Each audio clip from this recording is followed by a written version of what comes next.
1 கொரிந்தியர் 12 அதிகாரம் எடுங்க, பைபிளை திருப்பங்க. 1 கொரிந்தியர் 12 அதிகாரம் எடுங்க. 1 கொரிந்தியர் 12 அதிகாரம் வேகமா எடுங்க. அதுல 9வது வசனம் பாருங்க. 1 கொரிந்தியர் 12 அதிகாரம் 9ஆம் வசனம் நீங்க பாருங்க. ஆவிக்குரிய வரங்கள்ல ஒரு வரம் அங்கே தெளிவா சொல்லப்படுகிறது. அது என்ன வரம்? நேற்றுக்கு நம்ம தியானித்தோம், விசுவாசம். விசுவாசம் என்கிற வரம். இந்த விசுவாசத்துல 3 வகையான விசுவாசம் சொன்னேன். பொதுவான விசுவாசம், காமன் ஃபைத், இயேசுவை ஆண்டவர் ரட்சகர் என்று விசுவாசித்து ஏற்றுக்கொள்ளுவது. நம்முடைய அனுதின தேவைக்காக, சுகத்துக்காக ஒரு விசுவாசித்து அற்புதங்களை பெற்றுக்கொள்ளுவது. எல்லாருக்குள்ள அந்த விசுவாசம் இருக்கிறது. யாருமே விசுவாசம் இல்லைன்னு சொல்லாதங்க. தேவன் ஒவ்வொருவருக்குள்ளும் பகிர்ந்த விசுவாசம் என்று வேதத்தில் சொல்லப்படுகிறது. உங்களுக்குள்ள இருக்கிற விசுவாசத்தை நீங்கள் சந்தேகப்படுவது தான் அவிசுவாசம். அந்த விசுவாசத்தை பயன்படுத்தி ஜெபிச்சிட்டீங்கன்னா அற்புதம் நடந்துவிடும். ரொம்ப சிம்பிள். வசனம் சொல்லுகிறது. 2வது ஆவியின் கனி என்கிற அந்த விசுவாசம். ஆவியின் கனி என்கிற விசுவாசம், அது விசுவாசம் என்று சொன்னார் ஃபெய்த்ஃபுல்னஸ். அது உண்மைத்துவத்தை குறிக்க. அது ஒரு கனி, ஒரு சுபாவம், உண்மையாயிருப்பது. அது மாதிரி காரியத்தை நேற்றுக்கு சொல்லியாச்சு. 3வது ஆவியின் வரம். இந்த வரம் செயல்படும் போது இயற்கைக்கு மேற்பட்ட அற்புதம் நடக்கும். அந்த இயற்கைக்கு மேற்பட்ட காரியத்தை செய்ய அந்த வரம் நம்மை தூண்டி எழுப்பும்.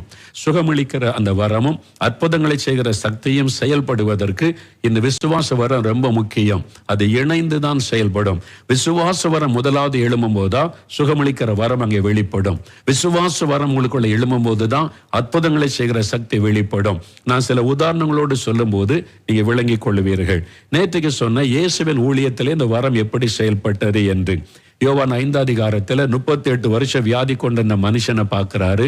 நீ விசுவாசிக்கிறியான்னு இயேசு கேட்கவில்லை. அவனும் இயேசுவை கூப்பிடவில்லை. இயேசு யாருன்னே அவனுக்கு தெரியாது. ஆனா இயேசு அவனை எழுந்து உன் படுக்கை எடுத்துக்கொண்டு நட. அவன் உடனே எழுப்பி நடந்துட்டான். எப்படி? இயேசுவுக்குள் இருந்த விசுவாசம். இவன் சுகமாவான் என்ற விசுவாசத்துல இயேசு சொன்ன விசுவாச வார்த்தை அவனுடைய சரீரத்துக்குள்ளே சுகமளிக்கிற வரமா வல்லமையாய் பாய்ந்து செல்லுகிறாரு. உடனே அவன் எழும்பி நடந்தான் என்று பார்க்கிறோம். லூக்கா 7 அதிகாரத்துல நாயின் ஒரு விதவையின் மகன், மரித்துவிட்ட மகன். அவங்களுக்கு யாருக்குமே இயேசுவை பற்றி தெரியல. அந்த தாயும் இயேசுவிடத்துல ஜெபிக்கல, ஊராரும் ஜெபிக்கல.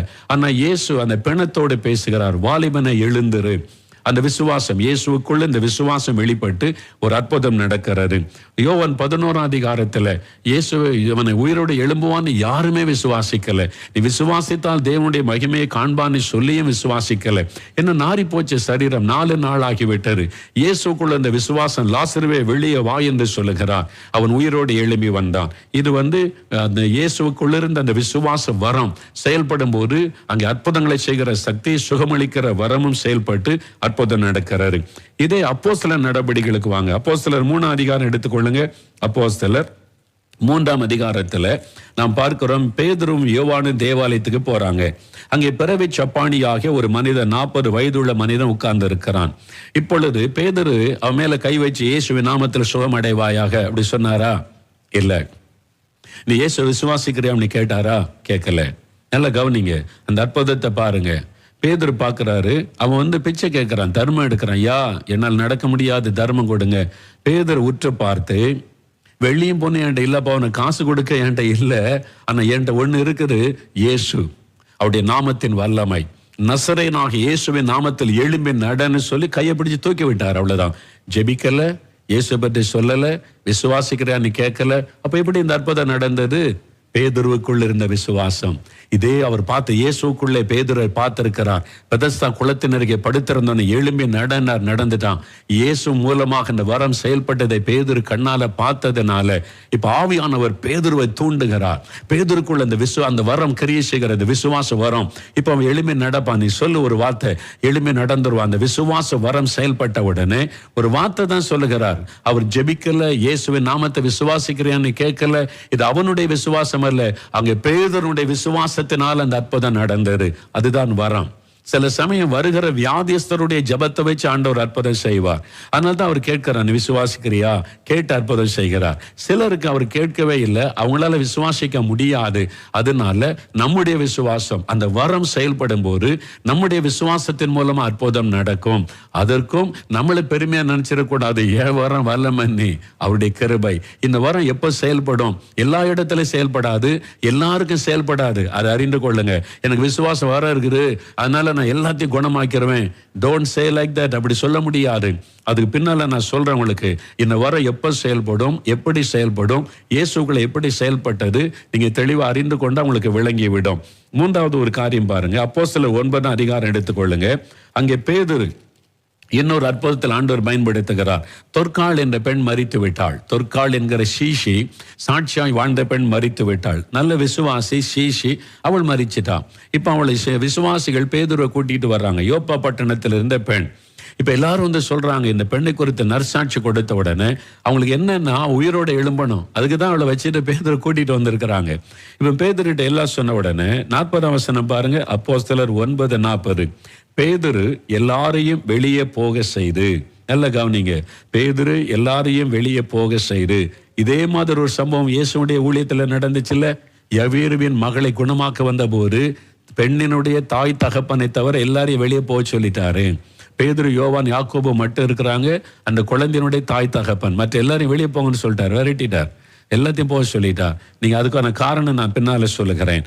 பேதுரும் அதே செய்கிறார், எல்லாம் போங்க, எல்லாத்தையும் போயின்னு அவங்க அழுதுகிட்டு இருப்பாங்க, ஆளுக்கு ஒன்று சொல்லிக்கிட்டு இருப்பாங்க. இது விசுவாசத்துல நடக்க வேண்டிய விஷயம். விசுவாசித்தாதான் ஆண்டவர் அற்புதம் செய்ய முடியும். அப்போ வந்து அவர் கதவை மூடிட்டு, நல்ல கவனிங்க, பேதுரு எல்லாரையும் வெளியே போக செய்து முழங்கால் படியிட்டு ஜெபம் பண்ணி. நல்ல கவனிங்க, இப்ப பிணம் அவருக்கு முன்னால இருக்குது. ஒரு பெண் மரிச்சு விட்டா, விசுவாசி, அவங்க எழும்பினா நல்லா இருக்கும்னு எல்லாரும் எதிர்பார்க்கிறாங்க. பேதுருவை கூட்டிட்டு வந்திருக்கிறாங்க. பேதுரு எல்லாரையும் போக சொல்லி தனியா முழங்கால் படியிட்டு அப்போ இயேசுவை பார்க்க, இந்த பெண்ணத்தை அவர் பார்க்கல. நல்ல கவனிங்க, முதலாவது அவங்க அந்த மரித்து கிடக்கிற பெண்ணை பார்க்கல. முதலாவது அவருடைய கண்கள் கர்த்தரை நோக்குகிறது. ஆண்டவரே, வாட் இஸ் யுவர் வில், உம்முடைய சித்தம் என்ன? ஆண்டவரே, நீங்க என்ன நினைக்கிறீங்க? இவங்க எல்லாம் நிக்கிறாங்க, அதனால நீங்க எழுப்புனாதான் உங்களுடைய நாம மகிமைப்படும். இவங்க எழுப்புனா இன்னும் உடைய ஊழியம் நடைபெறும். பேதுரு ஜெபித்திருக்க வேண்டும். நான் எடுத்துட்டேன், அவருடைய காலம் முடிந்ததுன்னு பிதா சொன்னாலும், இல்ல ஆண்டவரே, நீங்க வந்து அன்னைக்கு யவீருவின் மகளை எழுப்புனீங்கல்ல, லாசரு முடிந்து போனதுதான், ஆனா எழுப்புனீங்களே, உங்களுடைய நாம மகிமைப்பட்டதில்ல. இவ எழுப்பப்பட்டா உங்களுடைய நாம மகிமைப்படும், உங்களுடைய ஊழியம் நடக்கும், உங்களுடைய நாமத்தை ஜனங்க அறிவாங்க. அதனால நீங்க எழுப்பணும். ஃபைட் பண்ணி அவர் ஜெபம் பண்ணுகிறார். ஒரு போராட்ட ஜெபம் பண்ணி இருக்கணும். ஜெபம் பண்ணி அவர் ஆண்டவரிடத்துல போராடி இருக்கணும். ஆண்டவர் சொல்றார், இல்ல வாழ்க்கை முடிந்ததை நான் எடுத்துக்கொண்டேன், இல்ல அவ வந்தா உங்களுடைய நாம மகிமைப்படும், உங்களுடைய ராஜ்யம் கட்டப்படும், அதனால நான் கேட்கிற ஆண்டவரை திருப்பி அனுப்பணும். அவர் ஃபைட் பண்ணி ஜெபிச்சு பிதா சித்த அறிஞ்சிட்டார். ஓகே பேதுரு, உன் ஜெபம் கேட்கப்பட்டது. அதன் பிறகுதான் நீங்க பாருங்க, பிரேதத்தின் புறமாய் திரும்பி. வசனத்தை நல்ல கவனிங்க, முதலாவது ஆண்டவர் பார்க்கிறார். தேவ சித்தத்தை அறிந்து கொண்ட உடனே பிரேதத்தின் புறமாய் திரும்பி. இங்கதான் ஒரு அற்புதம் நடக்கிறது. தேவ சித்தம் வெளிப்பட்ட உடனே விசுவாசம் வரம் கிரியை செய்யும். நல்லா அறிந்து கொள்ளுங்க, தேவனுடைய சித்தம் வெளிப்பட்டாதான் அந்த விசுவாசம் வரவங்களுக்குள்ள எழும்பி வர வரை உணர முடியும். உடனே பிரேதத்தின் புறமாய் திரும்பி, ஒரு தபித்தாளே எழுந்திரு, அவ்வளவுதான், சிம்பிள். கை வைத்து ஜெபித்து கொண்டிருக்கல, போராடி கொண்டிருக்கல, போராட்டம் தேவனோட போராடி பதிலை பெற்றுக்கொண்டு சிம்பிளா ஒரு வார்த்தை, தபித்தாளை எழுந்திருக்கிற, உடனே எழும்பி விட்டாள், அவ்வளவுதான். அப்ப இந்த வர செயல்படுகிற விதம், நாம் ஒரு ஊழியக்காரன் எப்படி செயல்படணும் எல்லாம் நீங்க கவனிக்கணும். வசனத்தை நல்லா கவனிக்கணும், சரியா? இந்த அற்புதம். மூன்றாவது ஒரு அற்புதம் பாருங்க, 9ஆம் அதிகாரத்திலேயே இந்த அந்த அப்போஸ்தலர் 9:32-35 பாருங்களேன். 32 பேதுரு போய் எல்லோரையும் சந்தித்து வருகையில் அவன் லித்தா ஊரிலே குடியிருந்த பரிசுத்தவான்களிடத்திற்கு போன. லித்தான்ற ஒரு ஊர் இருக்குது, அதுதான் இன்னைக்கு டெல் அவீவ். இஸ்ரேல் தேசத்துல டெல் அவீவ்னு சொல்றாங்க பாருங்க, அது பேர் அதான் லித்தான்ற ஊர். அந்த ஊர் அப்போ வந்து சின்ன ஊரா இருந்தது, இன்னைக்கு டெல் அவீவ். அங்கதான் நடந்தது. லித்தா ஊரில் குடியிருந்த பரிசுத்தவான்களிடத்திற்கு பேதுரு போகிறார். அங்கே 8 வருஷமாய் கட்டிலின் மேல் திமிர்வாதமாய் கிடந்த ஐனேயா என்னும் பேருள்ள ஒரு மனுஷனை பேதுரு பார்க்கிறார். பேதுரு அவனை பார்த்து, ஐனேயாவே, இயேசு கிறிஸ்துவனை குணமாக்குகிறார், நீ எழுந்து உன் படுக்கையை நீயே போட்டுக்கொள் என்றான். உடனே அவன் எழுந்திருந்தான். நல்ல கவனிங்க இந்த அற்புதம். பேதுரு அவர் மேல கை வச்சாரா? எண்ணெய் பூசினாரா? ஜெபம் பண்ணினாரா? முழங்கால் பட்டு போராடினாரா? ஒன்னும் செய்யல. ஒவ்வொரு அற்புதத்தை நீங்க தெளிவா கவனிக்கணும். ஆவியானவர் எப்படி செயல்படுகிறார், அந்த வரம் எப்படி செயல்படுகிறது இங்க லித்தா. அதனால விளைவு என்ன தெரியுமா? 35ஆம் வசனம், லித்தா சாரோனில் குடியிருந்த திரளாந்தமோ அவங்க அதை கண்ட எல்லாரும் இயேசுவிடத்திலே மனம் திரும்பி அவங்க ரட்சிக்கப்பட்டாங்கன்னு வசனம் சொல்லுகிறார். அதுக்குதான் அந்த அற்புதத்தின் விளைவு திரள் கூட்ட மக்கள் ரட்சிக்கப்பட. இப்போ பேதுரு பார்க்கிறாரு, அவன் 8 வருஷமா படுக்கையில கிடக்கிற ஒரு மனிதன் நடக்க முடியாம, அவர் கை வைக்கல, ஜெபம் பண்ணல, எண்ணெய் பூசல, அவர் பேசுகிறார். இயேசு கிறிஸ்து உன்னை குணமாக்குகிறார், நீ எழுந்து உன் படுக்கை நீயே போட்டுக்கொள், அவ்வளவுதான். உடனே அவன் எழுந்திருந்தான். அந்த விசுவாச வரம் செயல்பட்டு அந்த விசுவாச வார்த்தை போன உடனே சுகமளிக்கிற வல்லமை அவனை தொடுகிறது. உடனே அவன் எழும்பி நடந்தான். இந்த அற்புதம் நடந்த விதத்தை பாருங்க. அப்ப இதுதான் நீங்க ரொம்ப கவனமா நம்ம பார்க்கணும். அப்போஸ்தலர்கள் இந்த விசுவாசம் எப்படி நமக்கு இயேசுக்குள்ள எப்படி இந்த விசுவாசம், பேதுருக்குள்ள எப்படி இந்த விசுவாசம் வந்தது, இப்ப அதை தான் அறியணும். அந்த விசுவாசம் வர நமக்குள்ள எப்படி எப்ப கிரியை செய்யும்?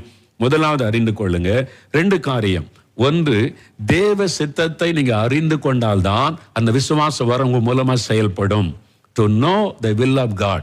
முதலாவது இந்த காரியத்துல தேவ சித்தம் என்ன முதல்ல நீங்க அறியணும். தேவ சித்தம் தெரியாம எங்களுக்கு விசுவாசம் இருக்குன்னு எல்லாத்தையும் எழும்பு ஜெபம் பண்றேன் எழும்புன்னா ஒண்ணு நடக்காது. தயவுசெய்து அறிந்து கொள்ளுங்க. முதல்ல தேவ சித்தம் என்ன என்பதை அறியணும்.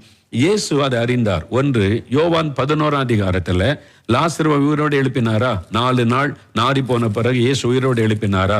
இயேசுக்குள்ள எப்படி அந்த விசுவாசம் வந்தது தெரியுமா? நல்லா பாருங்க. 4ஆம் வசனம் யோவான் 11:4 முந்தின வசனம் 3-4 வாசிக்கிறேன். பேதுரு, அதாவது லாசரு வியாதியாயிருந்தான். அப்பொழுது அவனுடைய சகோதரிகள், ஆண்டவரே நீர் சிநேகிக்கிறவன் வியாதியாயிருக்கிறான் என்று சொல்ல அவனிடத்திற்கு ஆள் அனுப்பினார்கள். இயேசு அதை கேட்டபோது, இந்த வியாதி மரணத்துக்கு ஏதுவாய் இராமல் தேவனுடைய மகிமை விளங்குவதற்கு ஏதுவாய் இருக்கிறது, தேவனுடைய குமாரனும் அதனால் மகிமைப்படுவார். இயேசு 4 நாளைக்கு முன்னாலே அப்பவே சொல்லிட்டார், இது மரணத்துக்கு ஏதுவான வியாதி இல்ல, தேவனுடைய நாம அதில் மகிமைப்படும். தேவ சித்தத்தை இயேசு அறிந்து கொண்டதுனால அவருக்குள்ள இந்த விசுவாசம் பலமாய் எழும்பினது. இது எப்படி அறிந்து கொண்டார்? அதுக்குதான் இயேசு அதிகாலையில் எழும்பி பிதா கிட்ட போய் நின்றார். இன்னைக்கு நான் எந்த ஊருக்கு போகணும், யாருக்கு அற்புதம் செய்யணும், யாரை தொடணும், யாருக்கு விடுதலை கொடுக்கணும், பிதாவானவர் அந்த சித்தத்தை வெளிப்படுத்தினதுனால ஒரு பெரிய விசுவாசம் அந்த அவருக்குள்ள அந்த வரம். அப்பதான் அந்த தேவனுடைய விசுவாசம் அவருக்குள்ள வருகிறது. அப்பதான் அந்த விசுவாசம் வர செயல்படும். தேவ சித்தத்தை அறிந்து கொண்டதுனால தைரியமா லாசருவை எழும்பி வா, இது தேவ சித்தம், அது ஆண்டவர் ஏற்கனவே வெளிப்படுத்தி விட்டார். யோவான் 5ஆம் அதிகாரத்துல பாருங்க. யோவான் 5ஆம் அதிகாரம் 19. யோவான் 5ஆம் அதிகாரத்தில் ஒரு மனுஷனை இயேசு சுகமாக்கினார்ல தன்னுடைய விசுவாசத்தை வைத்து. அதே அதிகாரத்துல 19-20 இந்த வசனங்கள் பாருங்க. யோவான் 5ஆம் அதிகாரம் 19-20 திருப்பங்க பைபிளை நீங்க வசனத்தை கவனிங்க. எப்படி இந்த வரம் கிரியை செய்து இயேசுக்குள்ள எப்படி இது வெளிப்படுகிறது? யோவான் 5ஆம் அதிகாரம் 19-20. அப்பொழுது இயேசு அவர்களை நோக்கி, மெய்யாகவே மெய்யாகவே நான் உங்களுக்கு சொல்லுகிறேன், பிதாவானவர் செய்ய குமாரன் காண்கிறது எதுவோ அதுவே அன்றி வேறு ஒன்றையும் தாமாய் செய்ய மாட்டார். இயேசு சொல்றார், ஒருத்தருக்கு விடுதலை கொடுக்கணும், சுகமாக்கணுமானா நான் பிதாவானவர் அதை செய்து காண்பிப்பார். இன்னைக்கு இந்த கிராமத்துக்கு நீங்க போகணும், நீங்க இந்த மாதிரி படுக்கையில் இருப்பாங்க, நடக்க வைக்கணும், கட்டுகள் இருப்பாங்க, விடுதலை கொடுக்கணும், இந்த குஷ்டரோகியை தொட்டு குணமாக்கணும், எல்லாம் பிதா கிட்ட இருந்து அவங்களுக்கு கட்டளை வந்துவிடும். அதிகாலையில காத்திருந்து ஜெபித்து தேவ சித்தத்தை அவர் உள்வாங்கிக் கொள்வார். பிதாவானவர் செய்ய குமாரன் காண்கிற தேவன் தரிசனத்துல எல்லாம் காமிச்சிருவார். இன்னைக்கு நாயனூருக்கு போனோம், ஒரு பெண்ணத்தை கொண்டு வருவாங்க, வாலிபன், நீங்க தொடணும், அவனை எழும்புங்கன்னு சொல்லணும், எழும்பிடுவான். முன்கூட்டிய பிதாவானவர் இயேசுக்கு தெரியப்படுத்தி விட்டார். அதான் அவருடைய அனுபவம். அடுத்த வசனம் பாருங்க. பிதாவானவர் குமாரனிடத்தில் அன்பாயிருந்து தாம் செய்ய போகிறவைகளை எல்லாம் அவருக்கு காண்பிக்கிறார். பிதாவானவர் எல்லாத்தையும் அவருக்கு காண்பிக்கிறார். இன்னைக்கு நாயனூர்ல என்ன நடக்கும், பெதசா குளத்தினருக்கு என்ன நடக்கும், சிலவன் குளத்துல என்ன நடக்கும், எரிகோவில் என்ன நடக்கும், இந்த வழியா தான் நீங்க போகணும், அங்க என்ன நடக்கும், நீங்க இந்த கிணற்றணில் உட்கார்ந்தா என்ன, ஒரு பெண் வருவா, ரட்சிப்புகளை நடத்து, எல்லாம் பிதாவானவர் பிளான் போட்டு கொடுப்பார். அதை இயேசு உள்வாங்கி கொண்டு அதன்படியே செயல்பட்டார். இதுதான் ரகசியம். அப்ப ஊழியர்கள், தேவ பிள்ளைகள் நம்ம இஷ்டத்துக்கு ஊழியம் செய்யக்கூடாது. நம்ம இஷ்டத்துக்கு நான் இவனை குணமாக்கிறேன் அவனை குணமாக்கிறேன் சவால் விடக்கூடாது. தேவ சமூகத்துல காத்திருந்து தேவன் என்ன செய்ய சொல்லுகிறார் என்று கவனிக்கணும். இன்னைக்கு நான் யாருக்காக ஜெபிக்கணும், யாரை தொடணும், யாருக்கு ஆண்டவர் அற்புதம் செய்யணும், அவங்க அப்பதான் அந்த குணமளிக்கிற வரம் கிரியை செய்யும். அதுதான் அந்த வரங்கள் உங்க மூலமா செயல்பட்டு அற்புதங்களை கொண்டு வரும். அந்த தேவ சித்தத்தை முதல்ல அறியணும். அதுக்கு தான் நீங்க காத்திருந்து ஜெபிக்கணும். ஒரு கூட்டத்துக்கு போகும்னால உபவாசம் பண்ணி காத்திருந்து ஜெபிக்க சொல்லுவதின் நோக்கம் அதுதான். ஒரு ஞாயிற்றுக்கிழமை ஆராதனைக்கு போறதுக்கு முன்னால உபவாசம் பண்ணி காத்திருந்து ஜெபிக்க சொல்லுவதின் ரகசியம் அதுதான். அவர் கூட்டத்தில் மேடையில் ஏற முன்னால பல மணி நேரம் காத்திருந்து ஜெபிப்போம். நான் ஒரு நற்செய்தி கூட்டம் ராத்திரியில் பேசுறேன்னா அந்த நாள் முழுவதும் யாரையும் பார்க்க விரும்புவதில்லை. காலையிலேருந்து உபவாச ஜெபத்தில் கிட்டத்தட்ட 4 மணி நேரம் மத்தியானத்துக்குள்ள நான் ஜெபித்து முடிக்க வேண்டும். மத்தியானம் சாப்பிட்டுட்டு கொஞ்சம் ஓய்வெடுத்த பிறகு மறுபடியும் ஒரு 2 மணி நேரம் ஸ்டேஜில் ஏற முன்னாலே ஜெபிக்கணும். ஆண்டவர் என்ன சொல்லுகிறார், ஆண்டவரே இந்த மக்களுக்கு என்ன செய்தி கொடுக்கணும், என்ன மாதிரி அற்புதம் செய்ய போறீங்க, நீங்க யாரை தொட போறீங்க, நீ காத்திருந்து ஜெபிக்க ஜெபிக்க ஜெபிக்க ஜெபிக்க ஆவியானவர் சொல்லுவார், இந்த காரியத்துக்கு ஜெபம் பண்ணு, இந்த மாதிரி மக்கள் வருவாங்க. ரூம்லயே சில பெயர்லாம் வெளிப்படும், இன்ன பெயர் உள்ளவங்க வருவாங்க, அவங்க இன்ன பிரச்சனை உள்ளவங்க வருவாங்க, இவங்களெல்லாம் நான் தொட விரும்புகிறேன். அவர் சொல்லுவார், நான் தொட விரும்புகிறேன், நான் சுகமாக்க விரும்புகிறேன், அது நீ செய்ய சரி ஆண்டவரே. இதான் ஊழியம், அதுதான் எங்களுடைய அனுபவம். இது சும்மா அப்படி நடக்கிற மேஜிக் கிடையாது. தேவ சமூகத்தில் காத்திருக்கணும். இயேசு அதனால தான் அதிகாலையில போய் பிதாகிட்ட காத்திருந்தார். செய்து முடித்த பிறகு சாயங்காலத்துல மலையில போய் பிதாகிட்ட, ஆண்டவரே நீங்க சொன்ன வேலையெல்லாம் செய்து முடிச்சிட்டேன். இதான் ஊழியம், இதான் ஆண்டவர் எதிர்பார்க்கிறாரு. ஒவ்வொரு நாள் கூட்டம் முடிஞ்ச பிறகு தேவ சமூகத்தில் வந்து, ஆண்டவரே நீங்க சொன்ன மாதிரி நான் செய்திருக்கிறேனா, எங்கேயாவது மிஸ்டேக் விட்டுட்டேனா என்னை மன்னிச்சிருங்க ஆண்டவரே. சில மிஸ்டேக் ஆண்டவர் காமிப்பார், நீ இந்த தவறை விட்டுட்ட, இந்த மீட்டிங்ல இது கரெக்டா செய்த ஆண்டவர் சொல்லுவார். தவறுக்காக வருந்தி மன்னிப்பு கேட்டு இனி அந்த தப்பை நடக்காம என்னை வழி நடத்துங்க அப்படின்னு சொல்லி. அப்ப அந்த அப்பதான் அந்த விசுவாசம். அப்ப மீட்டிங்கு ஜெபம் பண்ணிட்டு ஸ்டேஜுக்கு வரும்போது இந்த விசுவாசம் வரும், அப்படி பலமா எழுப்பி நிற்கும். இன்னைக்கு அற்புதம் நடக்க போகுது, ஜனங்க சுகமடைய போறாங்க. அந்த விசுவாசம் தெரியும். எங்கன்னா ரூம்ல ஜெபிக்கும் போது இயேசு ஜெபத்துல தான் பிதா கிட்ட இருந்து எல்லாத்தையும் அறிந்து கொண்டார். நீங்க அந்த மாதிரி ஜெபம் பண்ணி தேவ சித்தத்தை அறிந்து கொண்டா அந்த சமயத்துல ஒரு விசுவாசம் வரும் பாருங்க. சிங்கத்தை போல ஒரு தைரியமா நீங்க சொல்லுவீங்க, இந்த அற்புதம் நடக்குது, இவங்களை தொடுகிறார், அந்த அற்புதம் நடக்குது. நீங்க சொல்லுவீங்க, எழும்பி நட, விடுதலை உண்டாகி விடும். தேவ சித்தத்தை அறிந்து. இந்த கன்னியாகுமரி மாவட்டத்தில் ஒரு ஊழியத்து போயிருந்தோம். நான் ஏற்கனவே சொல்லி இருக்கிறேன், திரும்ப சொல்ற. ஒரு வாலிப தம்பி செயின் போட்டு கொண்டு வர்றாங்க. ஒரு பையன் அவனை முதுகுல தூக்கிட்டு வருகிறான். புத்தளன்ற இடத்துல சில வருஷத்துக்கு முன்னால பயங்கர ஒரு அசுத்தாவி. அவனை எங்கெங்கே கொண்டு இந்துக்கள் எங்கெங்கே கொண்டு போயிட்டு அடக்க முடியல. கையில காலில் செயின் போட்டிருக்கிறாங்க. அப்போ அந்த தம்பியை கொண்டு வந்த போது நான் சொன்னேன், அப்பாதர் பிரதருக்கு ஸ்பெஷலிஸ்ட் பிசாசை துரத்துறதுக்கு அதுக்குன்னு ஒரு அபிஷேகம் அவங்க பெற்றிருக்காங்க, அவங்கள்ட்ட அனுப்புங்க. நீ பிரதர் போய் பார்த்தாங்க. பார்த்துட்டு சொன்னாங்க, இதுக்கு உபவாசத்தை ஜெபிக்கணும், நாளைக்கு நீங்க உபவாசத்தை ஜெபிச்சுட்டு வாங்க, நானும் உபவாசத்தை ஜெபிச்சுட்டு நாளைக்கு வர்றேன்னாங்க. சரின்னு கொண்டாந்து தூக்கிட்டு நான் பார்த்தேன், ஒரு வாலி பையன் முதுகுல வச்சு அப்படி தூக்கிட்டே போறான். ஏன்னா 2 கையும் காலும் சங்கிலி போட்டிருக்கு, அவன் ஸ்ட்ராங்கான உருவமா இருக்கிறான். அடுத்த நாள் நம்ம கொண்டு வந்துட்டாங்க. அப்போதர் வந்தாங்க. வந்தவன கொண்டு கூட்டம் முடிஞ்ச உடனே அவன் தலையில கை வச்சு ஜெபிச்சு பேச ஒன்னும் சொல்ல. நான் பாக்குறேன், சொன்ன சங்க அந்த கட்டை அவுத்து விடுங்கன்றாங்க. அந்த குடும்பத்தார் சொல்றாங்க, அவுத்து விட்டு அவனை அடக்க முடியாது, அவ்வளவுதான், அடிச்சு நொறிக்கிடுவான், நாங்க இவ்வளவு ஸ்ட்ராங்கான சங்கிலி போட்டிருக்கோம்.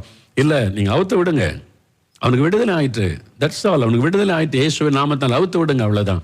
அவங்க ஜெபிக்கவும் இல்லை, கை வைக்கவும் இல்லை, போராடவும் இல்லை. அவங்க ஜஸ்ட் சொல்றாங்க அவுத்து விடுங்க, அவ்வளவுதான். அவங்க சொல்றாங்க அவுத்து விட்டா திரும்பி அடக்க முடியாது. இல்ல, நான் சொல்றேன், நீங்க விசுவாசித்து நீ அவுத்து விடுங்க. சங்கிலியெல்லாம் அவுத்து விட்டாங்க. சின்ன பிள்ளையா மாறிட்டான், அப்படியே சின்ன பிள்ளையா மாறிட்டான். பெரிய ஆச்சரியப்பட்டு போனாங்க, என்னங்க நடந்துச்சு? நாங்க எங்கேயும் போய் மந்திரவாதம் அது இதெல்லாம் பண்ண ஒண்ணும் நடக்கல. ஏன்னா அவங்க போய் ஆண்டவர்கிட்ட ஜெபம் பண்ணி தேவனுடைய வார்த்தையை பெற்றுக்கொண்டாங்க. அப்பாதுர பிரதர் போய் ராத்திரி தேவ சமூகத்தில் உட்கார்ந்து, இப்படி தம்பி வரான, நான் என்ன செய்யணும் ஆண்டவரே, கர்த்தருடைய வார்த்தை வெளிப்பட்டு விட்டது, நான் இன்னைக்கு அவனுக்கு விடுதலை தந்துடுறேன். அவ்வளவுதான், சிம்பிள். அங்க போராட்டம் ஒண்ணு இல்லை, ஜஸ்ட் ஃபெய்த். அந்த விசுவாசம் வரம் எழும்புது, உடனே விடுதலை, அவுத்து விடுங்க, முடிந்தது. அதான் இயேசுடைய வல்லமை. தேவ சித்த வெளிப்படணும். அங்க ராத்திரில கர்த்தருடைய சித்த வெளிப்பட்டதுனால தைரியமா அப்பாதர் சொன்னாங்க, அவுத்து விடுங்க, அவ்வளவுதான். வெறும் மாம்ச வைராக்கியத்துல சொல்லுவது அல்ல, தேவனுடைய அந்த வார்த்தையை பெற்று சொல்லுவது. அப்பதான் அந்த விசுவாச வரம் கிரியை செய்யும். தேவ சித்தத்தை அறிந்து கொள்ளுவது. இங்க இயேசு சொல்ற, பிதாவானவர் செய்ய குமாரன் காண், நான் சுயமா எதை செய்வதில்லை, அதுதான் நம்ம செய்ய வேண்டியது. 30வது வசனம் பாருங்க, நான் என் சுயமாய் ஒன்றும் செய்கிறதில்லை, எனக்கு சித்தமானதை தேடாமல் என்னை அனுப்பின பிதாவுக்கு சித்தமானதை நான் தேடுகிறபடியால் இயேசு சொல்லுகிறார், எனக்கு விருப்பமானதை செய்வதில்லை, பிதாவின் சித்தம். அதனாலதான் அந்த தேவ சித்தத்தை அறிந்து கொள்ளும் போது விசுவாச வரம் பலமாய் செயல்படுவதை பார்க்கலாம். இதைத்தான் நான் ஏற்கனவே சொன்னதை சொல்றேன். கனடாவில் நடக்க முடியாத ஒரு சகோதரனை எளிமை நடந்தான்னு சொன்னா, அது எப்படி நடந்தது? நான் அவர் மேல கை வைக்கவும் இல்லை, எண்ணெய் பூசவும் இல்லை, நான் மேடையில் இருக்கிறேன், கீழே வீல் சேர்ல இருக்கிறார். நம்மள ஜெபம் நடத்தும் போது திடீர்னு ஆவியானவர் பேசுகிறார், நான் அவனை சுகமாக்கிட்ட எழும்பி நடக்க சொல்லுன்றார். அந்த வார்த்தை வெளிப்பட்டது என் ஆவியில.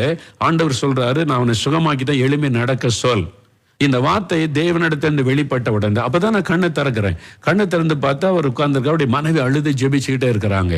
நான் சொல்லி அவர் நடக்கலன்னா, அவர் ஒரு இந்து மனிதர், கிறிஸ்துவ கூட்டத்துக்கு ஃபர்ஸ்ட் டைம் வந்திருக்கிறாரு.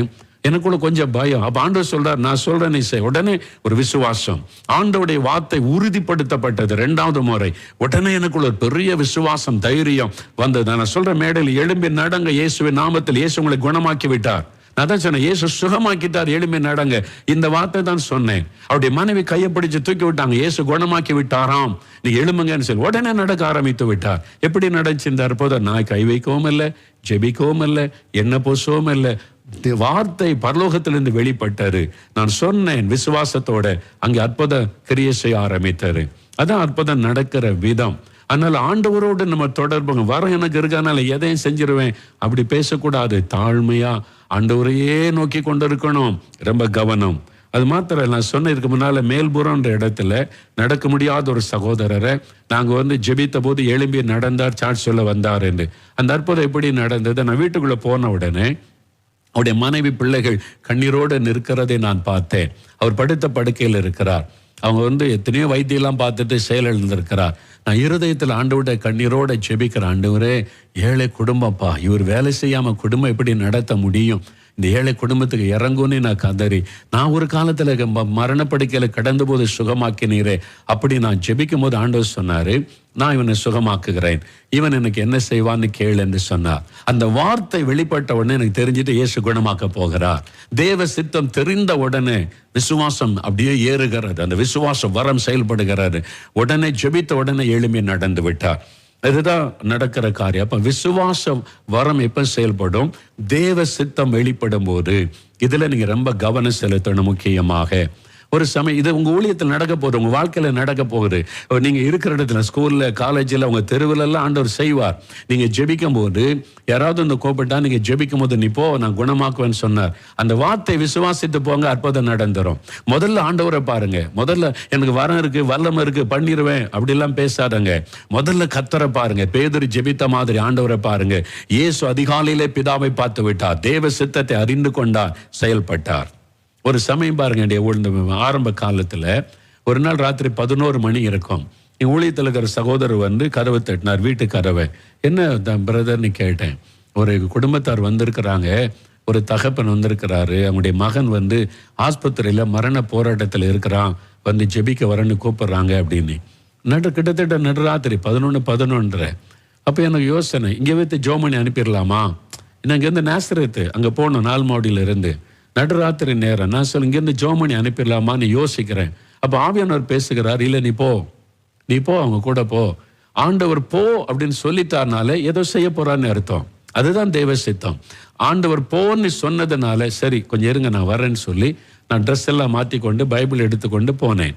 கார்ல போகும்போது தான் அந்த ஐயாட்ட கேட்ட போது, வாலிப மகன் மருந்து குடிச்சிட்டான், பாய்சன் பண்ணிட்டான், தற்கொலை பண்றதுக்கு. இப்போ உயிர் ஊசல் ஆடுது. டாக்டர் சொல்றாங்க 24 hours கழிச்சு தான் ஏதாவது சொல்ல முடியும், அவன் மரண போராட்டம்னு சொல்லி. அவருடைய தகப்பனார் ரட்சிக்கப்பட்டவர், குடும்பம் நல்ல ஜெபிக்கிற குடும்பம். அந்த மகன் ரட்சிக்கப்படல. அவருக்கு ரொம்ப துக்கம், எவ்வளவு பெரிய மனவேதனையில் ஒரு குடும்பத்துல வாலிப பையன் மரண போராட்டம். நானும் ஒரு சகோதரி ஊழியத்தில் குருஸ் மாசிலாமணின்னு இருந்தாங்க, இப்போ தனி ஊழியம் செய்யறாங்க. அவங்கள்ட்ட கேள்வி, நாங்கள் 2 பேர் தான் போயிருக்கிறோம்.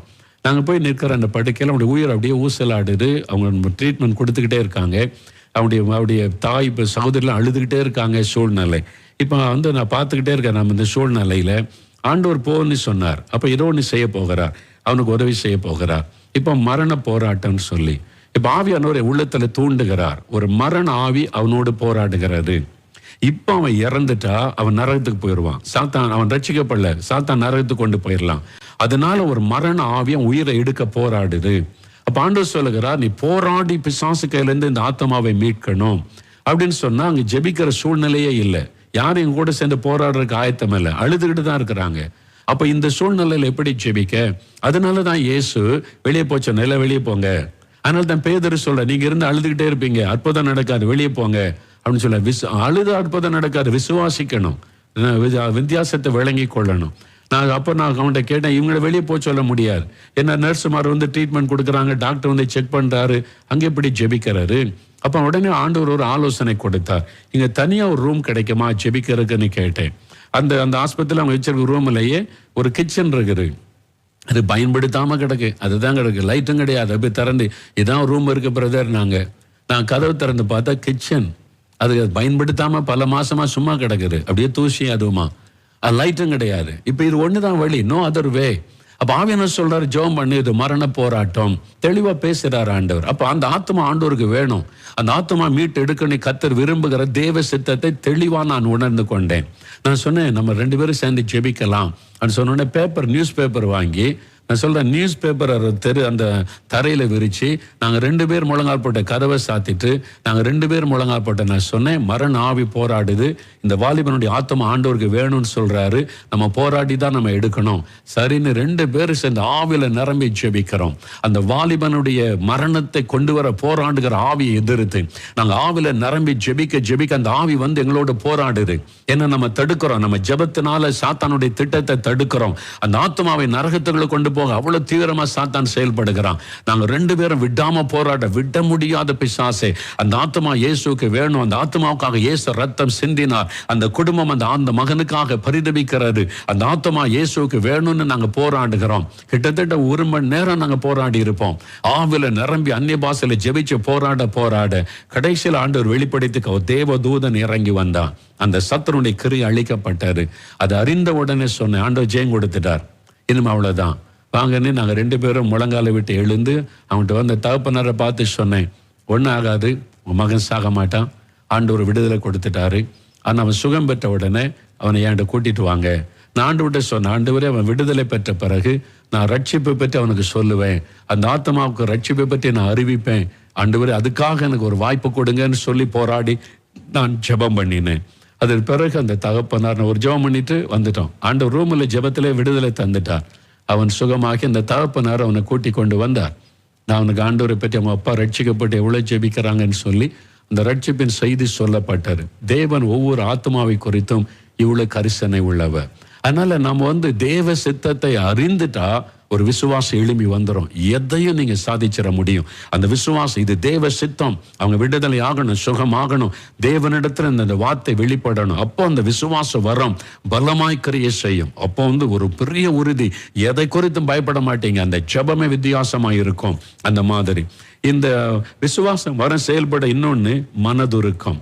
அது வந்து அடுத்த வாரம் நம்ம தியானிக்கலாமா? இந்த வாரத்துக்குள்ள இந்த வாரத்தை முடிச்சிருன்னு நினைச்சேன், ஆனா முடியலை. நம்ம நிறைய கற்றுக்கொள்றோம்ல, அடுத்த வாரம் அதை தியானிப்போம். மனதுருக்கம், அது 2 இருந்தாதான் அந்த விசுவாசம் வரம் பலமாய் கிரியை செய்யும். இப்ப நம்ம ஜெபிக்கலாமா? ஆண்டவரே, எனக்கு அந்த விசுவாச வரம் வேணும், அதுக்கு உங்களுடைய சித்தத்தை நான் அறியணும், என்கிட்ட நீங்க பேசணும், ஆவியானவர் என் ஆவியில பேசணும், தேவ சித்தத்தை அறிகிற அறிவை எனக்கு வேணும், அந்த அபிஷேகம் எனக்கு வேணும், என்னையும் அப்படி நடத்தணும். யாருக்காக ஜெபிச்சாலும் நீங்க என்ன செய்ய போறீங்கன்னு எனக்கு தெரியப்படுத்தணும், நான் அதை அறிந்து கொள்ளணும், அடுத்து என்ன நடக்கும்னு எனக்கு வெளிப்படுத்துங்க. நம்ம ஜெபிக்கணும், சரியா? அப்போ நம்ம எல்லாரும் எளிமை நிற்கலாமா? எளிமை நின்று ஜெபிக்க போறோம். குட்டி பிள்ளைகள் கூட, ஆண்டவரே, நானும் இப்படிப்பட்ட மக்களுடைய விடுதலைக்காக ஜெபிக்கணும், சுகத்துக்காக ஜெபிக்கணும், என்னையும் நீங்க பயன்படுத்தணும், அந்த வரம் என் மூலமா செயல்படணும், அதற்கு தேவ சித்தம் எனக்கு வெளிப்படுத்தப்படணும், பரிசுத்த ஆவியானவர் ரகசியங்களை எனக்கு வெளிப்படுத்தி காண்பிக்கணும், அதற்கு காத்திருந்து ஜெபிக்க எனக்கு கிருபை தரணும். நீங்க கேளுங்க, ஒவ்வொரு ஊழியரும் கேளுங்க, ஆண்டவரே, நான் காத்திருந்து ஜெபிக்கணும். ஞாயிற்றுக்கிழமை புல்பிட்ல ஏறுவதற்கு முன்பாக குறைந்தது 3 மணி நேரமாவது முழங்கால நில்லுங்க. ஆண்டவர் என்ன செய்யறாருன்னு பாருங்க. ஒரு மேடையில சுவிசேஷத்தை அறிவிக்க ஏறி நிக்கிறதுக்கு முன்னால குறைந்தது 4 மணி நேரமாவது காத்திருந்து ஜெபித்து தேவன் என்ன சொல்றான்னு கவனிச்சுட்டு மேடையில ஏறுங்க. ஆண்டவர் எப்படிப்பட்ட அற்புதம் செய்யறாருன்னு பாருங்க. சோம்பேறிய தூங்கி எழும்பிட்டு விசுவாசம் இப்ப மேடையில பேசுறதுனால மேஜிக் எல்லாம் கிடையாது. இயேசு அப்படிலாம் செய்யல. அதிகாலை எழும்பி ஜெபம் பண்ணினார். பேதுரெல்லாம் முழங்கால ஜெபிக்கிறவர்கள், பவுல் எல்லாம் அவங்க ஜெபிக்கிறவங்க, போராடி மந்தாடி ஜெபிக்கிற அனுபவம் உள்ளவர்கள். ஏமாந்து போகாதங்க. சில சோம்பேறிகள் சொல்றதை வச்சு இதுதான் சத்தியம், இதுதான் வேதம், இதுதான் வசனம். வசனத்திலிருந்து உங்களுக்கு விலைக்கு சொல்லி இருக்கிறேன். எல்லாம் ஆண்டவருடைய சமூகத்தில் எளிமை நில்லுங்க. ஒரு 2 நிமிடம் நம்ம ஜெபிக்க போறோம். ஆண்டவரே, இந்த அபிஷேகம் எனக்கு வேணும். பரிசுத்தாவினால் நிரப்பப்பட்டால் தேவ சித்தத்தை அறியலாம். எல்லா மாம்சமான யாவர் மேலே ஆவியை ஊற்றுவேன் என்று சொன்னீரே. இந்த சிறு பிள்ளைகள் மேல் ஆவியை ஊற்றுங்க, வாலிபர்கள் மேல் ஆவியை ஊற்றுங்க, ஒவ்வொரு சகோதர சகோதரிகள் தாய் தகப்பன் மேல் ஆவியை ஊற்றுங்க, ஒவ்வொரு ஊழியரை வரங்களினால் நிரப்பி வல்லமையா பயன்படுத்துங்க. ஆண்டவரே, அற்புத அடையாளங்கள் சபைகளிலே நடக்கட்டும், வீடுகளுக்குள்ளே நடக்கட்டும், தெருக்களிலே நடக்கட்டும். உம்முடைய பிள்ளைகள் படிக்கிற இடத்துல, வேலை செய்கிற இடத்துல எல்லாம் இந்த பிள்ளைகள் மூலமாய் அற்புதங்கள் அடையாளங்கள் இயேசுவின் நாமத்தில் நடப்பதாக. அற்புதங்கள் விடுதலைகள் உண்டாவதாக. குணமளிக்கிற வரம், விசுவாச வரம் அவளுக்குள்ளே பலமாய் கிரியை செய்யும்படி அபிஷேகத்தின் வல்லமையினாலே நிரப்புங்க. தேவ சித்தத்தை அறிந்து கொள்ளுகிற அபிஷேகத்தை கொடுப்பீராக. ஆண்டவர் பேசுகிறதை அறிந்து கொள்ளுகிற அந்த அனுபவத்தை பிள்ளைகளுக்கு தாரும், ஒவ்வொருவருக்கும் தாரும். இப்பொழுது அபிஷேகம் பண்ணும். ஒவ்வொரு குடும்பமும் அற்புதம் நடக்கிற இடங்களாய் மாறட்டும். ஒவ்வொரு கிறிஸ்தவ வீடுகளும் ஆண்டவருடைய வல்லமை வெளிப்படுத்துகிற இடங்களாய் மாறட்டும் இயேசுவின் நாமத்தில். அந்த வீட்டுக்குள்ளே வருகிறவர்கள் சுகமடையட்டும், வீட்டுக்குள்ளே வருகிறவர்கள் விடுதலை அடையட்டும், அற்புதங்கள் நடக்கட்டும். ஒவ்வொரு வீட்டையும் அப்படி மாற்றம் ஆண்டவரே. ஒவ்வொருவரையும் அக்னியாய் பயன்படுத்தும். நீர் நிரப்பினதற்காய் ஸ்தோத்திரம், அபிஷேகத்தை கொண்டிருக்கிறதற்காய் ஸ்தோத்திரம். அபிஷேகம் பெற்று பேசி அந்நிய பாஷை பேசுறவங்க தொடர்ந்து பேசிக்கொண்டே இருங்க, தொடர்ந்து ஆண்டவரை துதித்துக் கொண்டே இருங்க. ஹல்லேலூயா, ஹல்லேலூயா.